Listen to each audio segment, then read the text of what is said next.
Kardam kar benglong nili puthot lang tholo nang litum kilang bom matika chinghon a channel kar BTH 2.0 YouTube channel along lapen pini a video bang kenali tum thumbnail mata title long stami thek pon long at pola son thak thak sinili labang so video long kanali tum panang than pachini pon ikpo lase nilimen laki kado kavita chini ikpo nilimen laki Avinas Tiron lapen nali tum kilang bom labang ki kar BTH 2.0 YouTube channel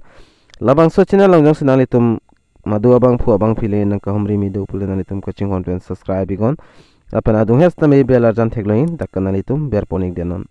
lala pulte munan pini liya jada son le labang so YouTube channel long upload tami nali tum coaching da prai lapen kelang long da prai fan lo tangte parar pen dan pini labang so oreng war saya putak le lang polona lapen jethan polona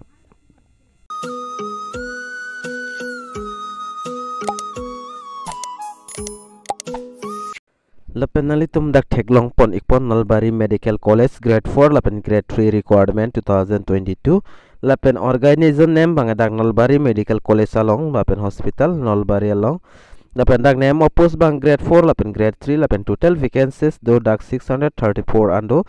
lapen job category bang dak Assam government job lo lapen job location bang Assam lo lapen last date bang dak 9 January 2023 matem morning matem munangkla lapen dak apply bang ke online se apply nang pol lapen selection process dak written exam biba voice lapen interview and pon pol lapen official website na litum apply dami pulte humri dam igon labang so website mate portal alo lapen nang litum phan education qualification dak nang than pon ikpo education qualification like class 8 10 lapen 12 pass lapen graduate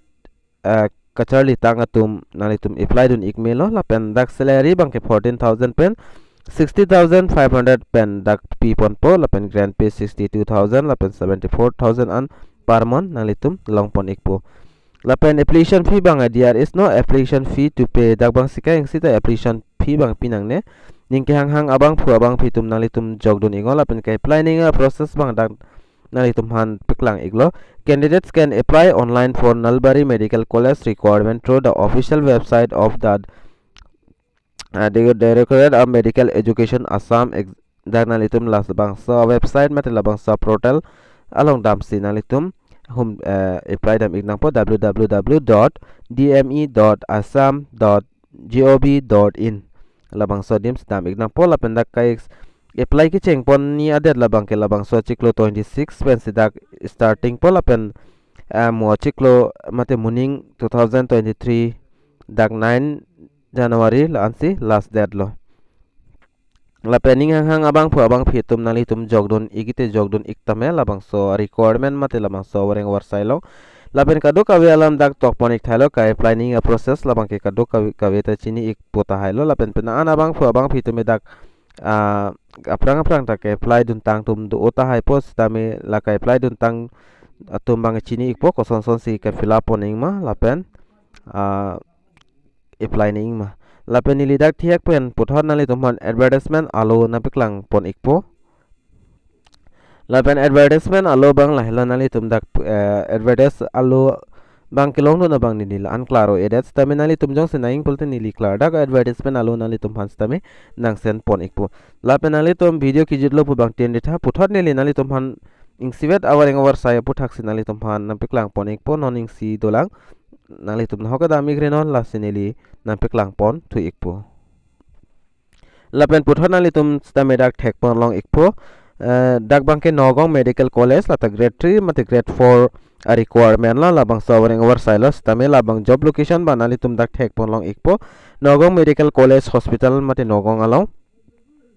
lapen name of post bang dak grade 4 lapen grade 3 post lapen vacancies tang sivela 634 lan vacancies do post do lapen Nalbari lapen Nogong long stame ing sivet lo nali tum hodak Nalbari long le jogdun iktame lapen Nogong long le jogdun iktame apos lapen vacancies bangke dang sivet lo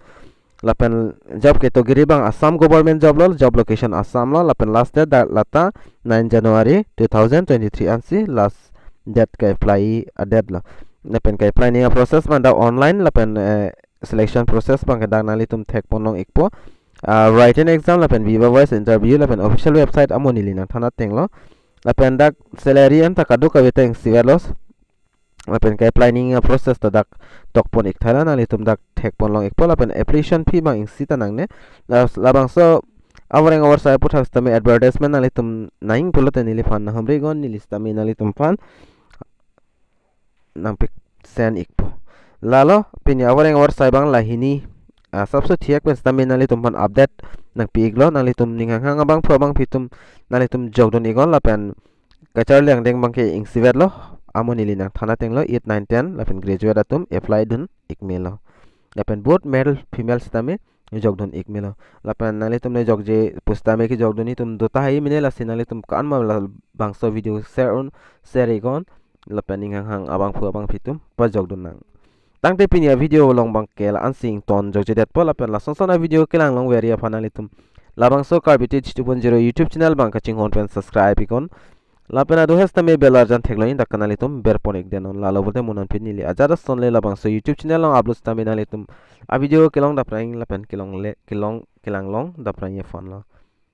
tangte do me thak me kadu kawe carbitage 2.0 youtube channel kelang ara do an bas ta me nilhen pen cardom